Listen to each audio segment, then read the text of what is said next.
Hi, and welcome. You're listening to the X22 Report. My name is Dave, and this is episode 1431B, and today's date is November 21st, 2017, and the title of the episode is Time is Running Out for the Cabal, Tick-Tock. Now, before I get started, I just want to make an announcement. I uploaded an interview with Keith Neumeyer. It is on the X22 Report Spotlight YouTube channel. You can go right over there and you can view it right on YouTube, or you can come over to the X22Report.com site or NewsSentinel.com. Scroll down a little bit, look over to your right-hand side. You can play the interview right on the site, or go to Steemit.com. That's Steemit.com/@X22Report, and you can play the interview right on Steemit. Let's get into the economic collapse, political and geopolitical news.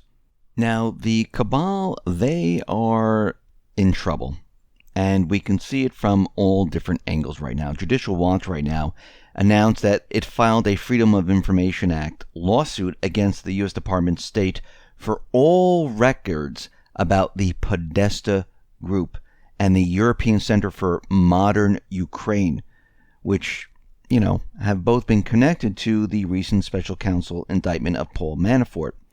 And all the records and communications between any official, employee, or representative of the Department of State and any principal, employee, or representative of Podesta Group needs to be handed over. This is what they want.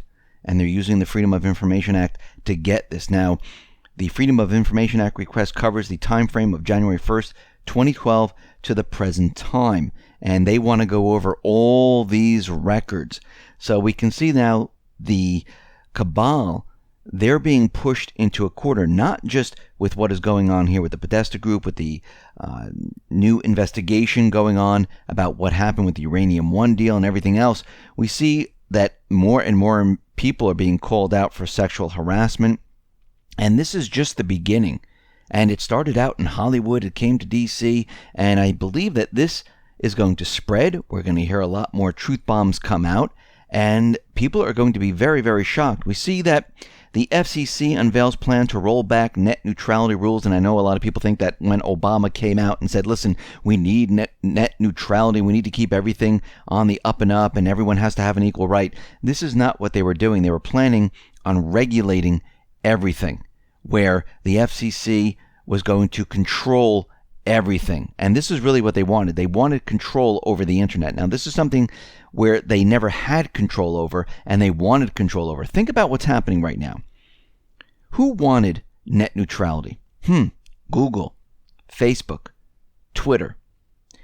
Who are the companies that have been censoring the internet in a major way? The same people. Google, Facebook, Twitter, and the rest. You see a pattern here? And think about it. Google right now, since, RT has been associated and they had to apply for a foreign agent, we see that Google executives right now, they're creating their algorithms to hide RT Sputnik articles. Now, why would they have to hide them?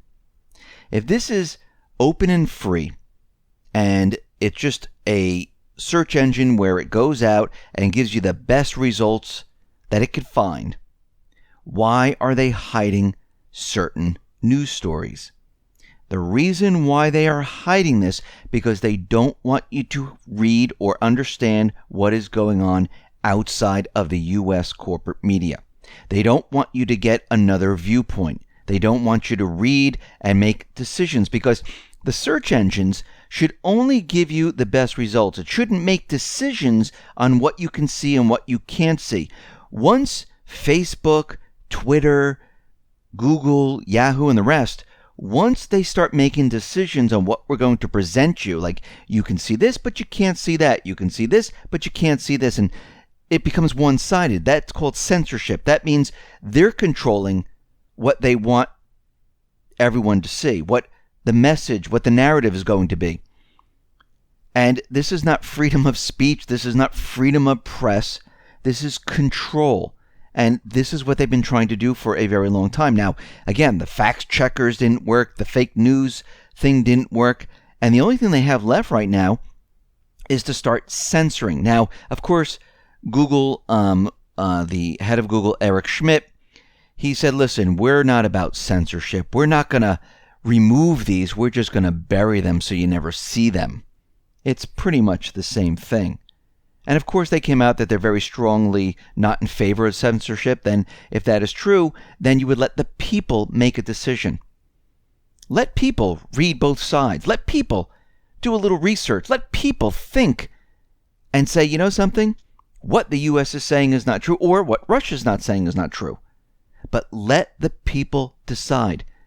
Other corporations, other government voices shouldn't decide for the people. They shouldn't decide what you can and cannot say. That is not freedom of speech. That is not freedom of press. When they start deciding, it's controlled. And that's what they're left with right now, is controlling what you see. They tried all other avenues. It did not work. They tried the fake news avenue. They tried using fact checkers. They tried giving you little symbols to let you know that this is no good. Now they're at the point where they're just going to hide them. And this is what they've been moving towards. And this is how you know that they don't want you to see what's really out there. And most likely, if they don't want you to see it, most likely it's the truth. We see right now that the U.S. is out there and they're bombing like crazy, Afghanistan. And of course, the corporate media is out there saying that the U.S. is going after the Taliban poppy fields. Now, during the time that the Taliban had control of Afghanistan, there were very, very, very few poppy fields. When the U.S. invaded, that's where the poppy fields flourished. And there are many pictures of the U.S.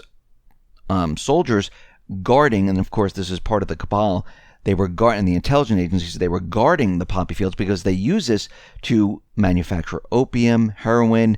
They use this for covert operations. This is where they get their funding. So what I think is happening right now is that the different factions, well, they're trying to hold on to these poppy fields, the intelligence agencies, and we can see that those on the other side who are trying to get rid of the Islamic State, trying to get rid of what is happening with the paid mercenaries, they're going after these fields of poppy and shutting them down.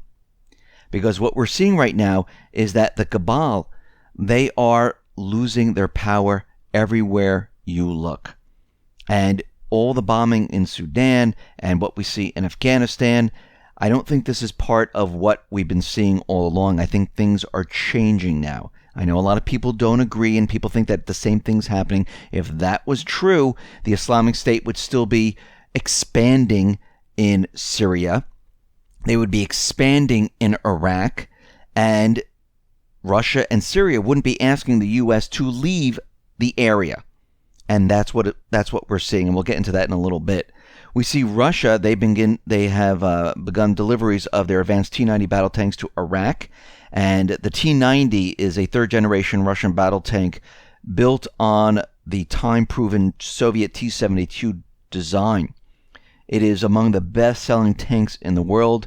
It's known for its firepower, its enhanced protection and mobility, and the Iraqi military plans to reinforce the fleet of the M1A1 Abrams main battle tanks with the T-90s. They didn't go back to the United States and purchase more of the M1A1. They decided to go with Russia. And again, we can see a lot of these Middle Eastern countries, they are now siding with Russia and buying a lot of their military assets.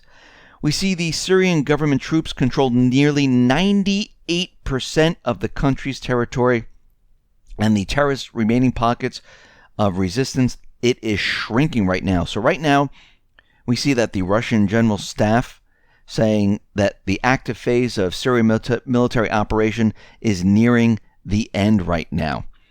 So Putin and Assad, they are meeting, and they're talking about all different things about the political process in Syria. Russia is out there saying that, listen, the people will decide who is going to run the country. They will have elections. The people will decide, and we know what is going to happen in this country because Assad brought Russia in. They liberated the towns, the cities, the villages.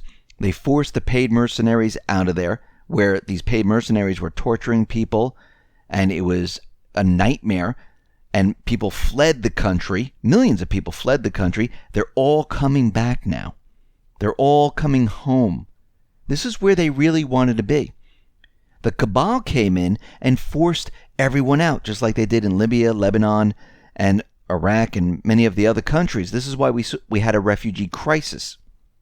It wasn't because, it was the Islamic State. It was because they had bad leaders and there were dictators. No, it was the Cabal inside each one of these countries that started a war where they wanted to control what currency these countries used to pay for oil. And they wanted to maintain the petrodollar system.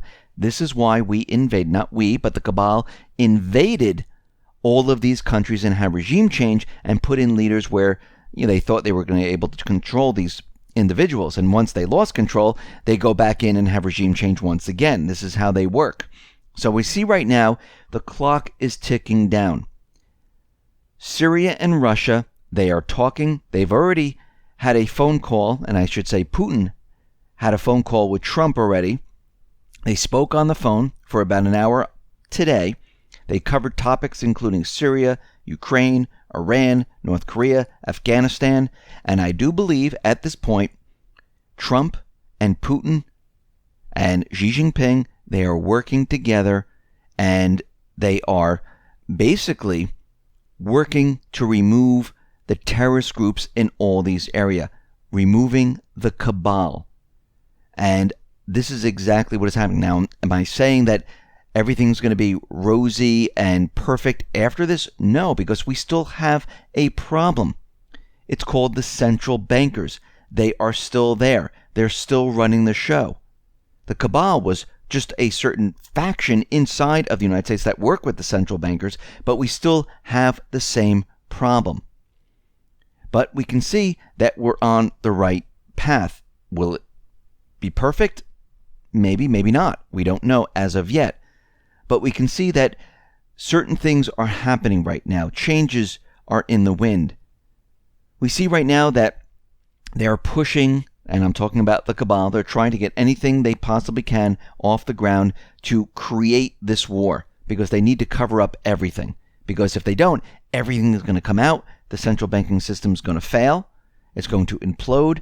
And they don't want this to happen. So right now, they're out there saying that Saudi Arabia is being cyber attacked by an advanced actor. And we see right now that the U.S. intelligence, they're saying, we know where it's coming from. It's most likely Iran. Now, of course, they're going to say it's Iran because Saudi Arabia, Israel, United States, the Cabal, wants to get into a war with Iran or North Korea. It doesn't make a difference. And they're pushing their event any way they possibly can. Now, of course, they have no proof of this. They're just using this to push their agenda. We see the Lebanese army. They've been placed on full readiness to counter the Israeli army that they fear is going to try to invade Lebanon and then move into Syria, then move into Iran. Now, is this plan going to work? Most likely not, but they're going to try to push as hard as they possibly can. Iran is not going to start a war. It's not in their interest to start a war at this time. They're making deals with Russia and China. They see what's happening. They see the petrodollar dying. They're moving away from it. Most of these countries are. So right now, the Cabal, they are running out of time. The clock is definitely ticking down. Syria and Russia, they're already talking about the next phase, which does not include the Cabal or the United States in Syria. And Iraq is also saying they want the United States out of there.